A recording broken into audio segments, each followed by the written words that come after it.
Friends, கர்த்தராகிய இயேசு கிறிஸ்துவின் இனி நாமத்தினாலே உங்கள் அனைவரையும் நான் வாழ்த்துகிறேன். இந்த நாளிலும் கூட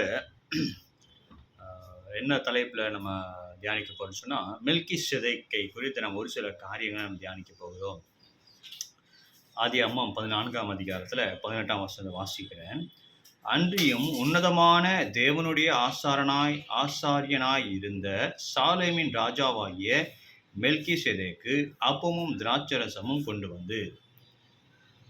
மெல்கிசேதேக்கை குறித்து இங்கே வாசிக்கும் பொழுது, உன்னதமான தேவனுடைய ஆசாரியனாக இருந்து சாலமீன் ராஜா, ஆசாரியன் அப்புறம் ராஜாவும் இருக்கிறான்.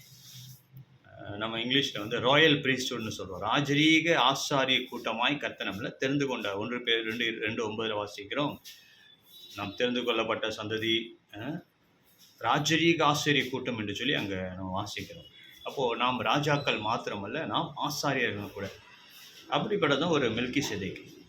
இந்த மெல்கிசேதேக் சாலேம் என்கிற ஊரில் ராஜாவாக இருந்தான், அப்புறம் ஆசாரியனாக இருந்தான். இந்த ஆசாரியன் யார் என்று சொன்னால், தீர்க்கதரிசிக்கும் ஆசாரியனுக்கும் என்ன ஒரு வித்தியாசம்னு சொன்னால், தீர்க்கதரிசி என்பவன் கர்த்தருடைய வார்த்தையை பெற்று அதை ஜனங்களிடத்தில் கொடுப்பவன் தான் தீர்க்கதரிசி. ஆசாரியன் என்பவன் ஜனங்களுடைய விண்ணப்பங்களை கேட்டு அதை கர்த்தரிடத்தில் பரிந்து பேசுகிறவன் தான் இந்த ஆசாரியன். He was a priest. அது மாத்திரமல்ல, இந்த மெல்கிசேதேக்கை குறித்து இன்னொரு காரியம் நாம் பார்க்கிறோம். எபிரேயர்ல 7ஆம் அதிகாரத்தில் மெல்கிசேதேக்கின் முறைமையின்படி என்று சொல்லி நம்ம வாசிக்க முடியும். எபிரேயர் 7ஆம் அதிகாரத்தில் 3ஆம் வசனம் இப்படியா வாசிக்கிறேன். இவன் தகப்பனும் தாயும் வம்ச வரலாறும் இல்லாதவன்.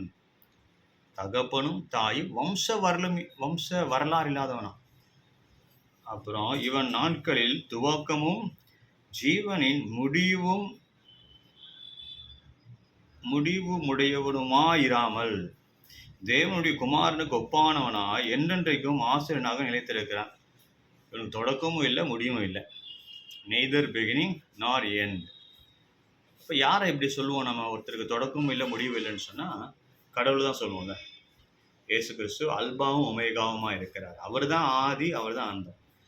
மெல்கிசேதேக்கு தாயும் தகப்பனும் இல்லை, வம்ச வரலாறும் இல்லை, துவக்கமும் இல்லை, முடிவும் இல்லைன்னு சொன்னால் அவன் யார்? இது வந்து ஒரு ஒரு சீக்ரெட் கூட சொல்லலாம். இது ஒரு ரகசியம்னு சொல்லலாம். பைபிளில் அநேக காரியங்கள் ரகசியங்களாக சொல்லப்பட்டு இதுவும் ஒரு ரகசியமாக நம்ம பார்க்கலாம். அது மாத்திரமல்ல, யாருக்கு ஒப்பிடுகிறான்னு சொன்னால் இயேசு கிறிஸ்துவுக்கு ஒப்பாக மெல்கிசேதேக்கை நம்ம சொல்கிறோம். பாடல்கள்லாம் நம்ம தமிழில் பாடுவோம். சாலேமின் ராஜா, சங்கையின் ராஜா அப்படின்னு ஒரு பாட்டு வரும் தமிழில். அது யாருன்னு சொன்னால் மெல்கிசேதேக், இயேசு கிறிஸ்துவை குறித்து சாலேமின் ராஜான்னு சொல்லுவோம். யார் சாலேமின்? மெல்கிசேதேக் தான் சாலேமின் ராஜா. அப்போ நிறைய பேர் சொன்னாங்க இயேசு கிறிஸ்து தான் பழைய ஏற்பாட்டில் மெல்கிசேதேக்னு சொல்லி. அப்போது இது ஒரு என்ன சொல்கிறது, ஒரு சீக்ரெட், ஒரு ரகசியம்னு கூட சொல்லலாம். ஆனால் இந்த மெல்கிசேதேக்குடைய வாழ்க்கையில் ஒரே ஒரு காரியத்தை நம்ம பார்க்க போகிறோம். என்னன்னு சொன்னால், இவன் ஒரு ஆசாரியன்.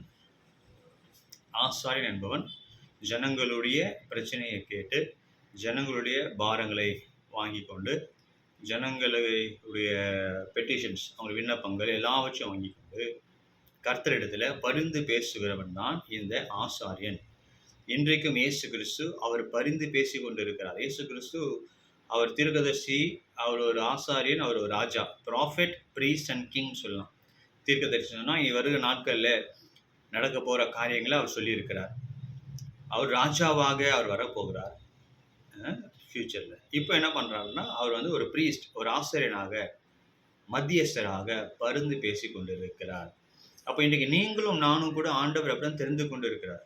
நாம் தெரிந்து கொள்ளப்பட்ட சந்ததி, நாம் ராஜரீக ஆசாரிய கூட்டம் என்று சொல்லி வேதம் சொல்லுகிறது.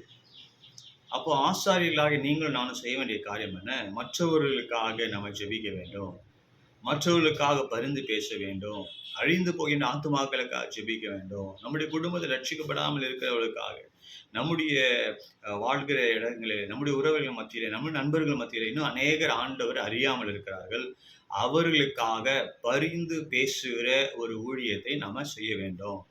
திறப்பின் வாசலில் நம்ம ஜெபிக்க வேண்டும். We have to intercede for the people. So இந்த மெல்கிசேதேக்கின் வாழ்க்கையிலிருந்து நாம் கற்றுக்கொண்ட காரியம் என்ன சொன்னால், அவன் ஒரு ஆசாரியன்.